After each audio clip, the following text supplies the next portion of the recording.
भगवान की। शनि सिंह जी, राधे राधे महाराज जी। गुरुदेव, हमें धन की लालसा बहुत है और मैं अपने लिए धन की लालसा किसके नहीं, आप करता। सबसे पूछ लो किसके नहीं आपके नहीं, सबके है। नहीं गुरुजी, हमारे लिए नहीं है, हमारे परिवार के लिए, पिता के। हाँ तो ठीक, ऐसे सबके लिए है। सबसे पूछो तुम्हारे धन की आकांक्षा है, हाँ आपके लिए नहीं, हमारे परिवार के लिए, हमारे समाज के लिए ऐसी आकांक्षा कामना सबके अंदर है। देखो बच्चा, स्त्री भोग या पुरुष भोग, भोजन, वस्त्र, मकान, रुपया, पद, प्रतिष्ठा, यही माया के वो केंद्र हैं जिनमें सब हमारे फंसे चैनल को अभी सब्सक्राइब करें। समझ रहे ना। इसके अलावा हमें बताओ, भगवान, प्रेम, ज्ञान, ब्रह्मबोध, ये तो कोई बिरला, सबके अंदर होती है धन की कामना। तो हमको इस कामना की पूर्ति धर्म से करनी चाहिए। हमारे यहाँ 4 पुरुषार्थ हैं, धर्म, अर्थ, काम, मोक्ष। देखो बहुत प्रवीणता पूर्वक ब्रह्म ऋषियों ने रखा है। धर्म पहले रखा है और फिर अर्थ और फिर कामना और फिर मोक्ष। मतलब धर्म और मोक्ष के बीच में कामना और अर्थ को रखा गया है कि अगर हम धर्म पूर्वक धन कमाएं, धर्म, अर्थ और कामनाओं की पूर्ति करें धर्म पूर्वक कमाए हुए धन से, तो हमारे को मोक्ष मिलेगा। और अगर अधर्म से हमने धन कमाया, अपनी कामनाओं की पूर्ति की, तो नरक। तो हम धर्म पूर्वक धन कमाएं, हम भगवान से जुड़कर धन कमाएं, हम पाप कर्म करके, घूसखोरी से, चोरी करके, किसी से छीन झपट के हम करोड़पति बनना ना चाहें, शॉर्टकट से धनी बनने की कोशिश ना करें। हम धर्म पूर्वक धन कमाएं और धर्म पूर्वक कमाए हुए धन से हम कामना करें, अपनी कामनाओं की पूर्ति करें, तो हमें भगवान की कृपा मिलेगी, हमें मोक्ष की प्राप्ति होगी। समझ पा रहे हो जाए। भगवान का नाम जप करें, भगवान का नाम कीर्तन, नाम से भागवत का आखिरी श्लोक, नाम संकीर्तनम यस्य सर्व पाप प्रणाशनम प्रणामो दुख शमनम तम नमामि हरिम परम। जिन हरि का नाम संकीर्तन सारे पापों को मिटा देता है। ऐसे सिद्धांत में आपको भोगना पड़ेगा, लेकिन भगवान की शरण में आने पर, भगवान का नाम जप करने पर, भगवान का नाम कीर्तन करने पर सारे पाप नष्ट हो जाते हैं। समझ में आई बात आपके? किशोर भावसार जी, इंदौर से। राधे राधे। राधे राधे महाराज जी।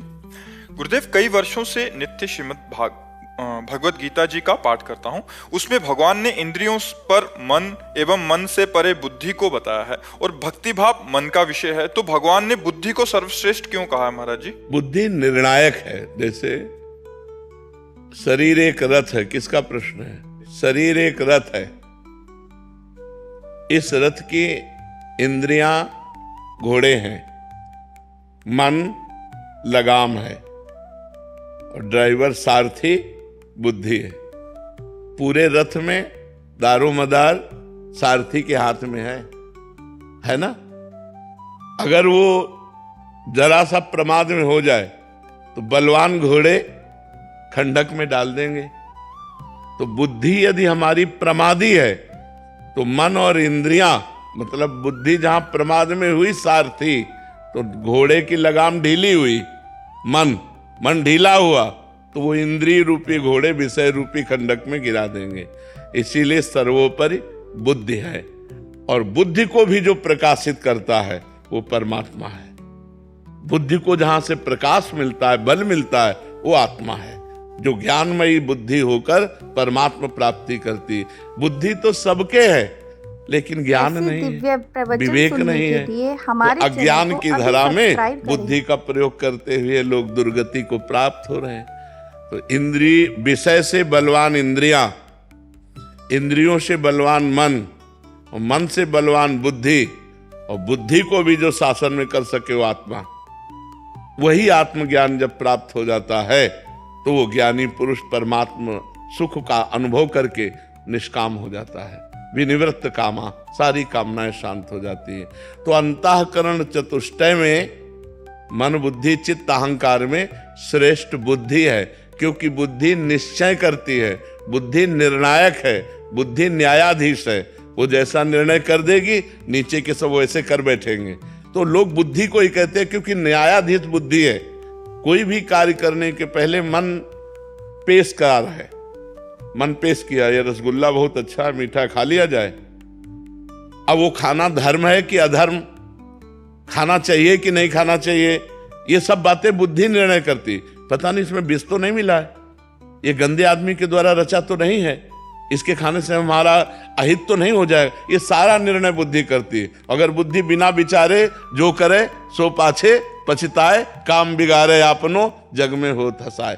बुद्धि ने विचार नहीं किया और निर्णय दे दिया और रसगुल्ला खा लिया, उसमें जहर था कि वो अपवित्र आदमी के द्वारा बनाया हुआ था, तुम्हारी बुद्धि को भ्रष्ट कर देगा या तुम्हारी जान को ले लेगा। तो निर्णायक बुद्धि, इसलिए बुद्धि श्रेष्ठ है।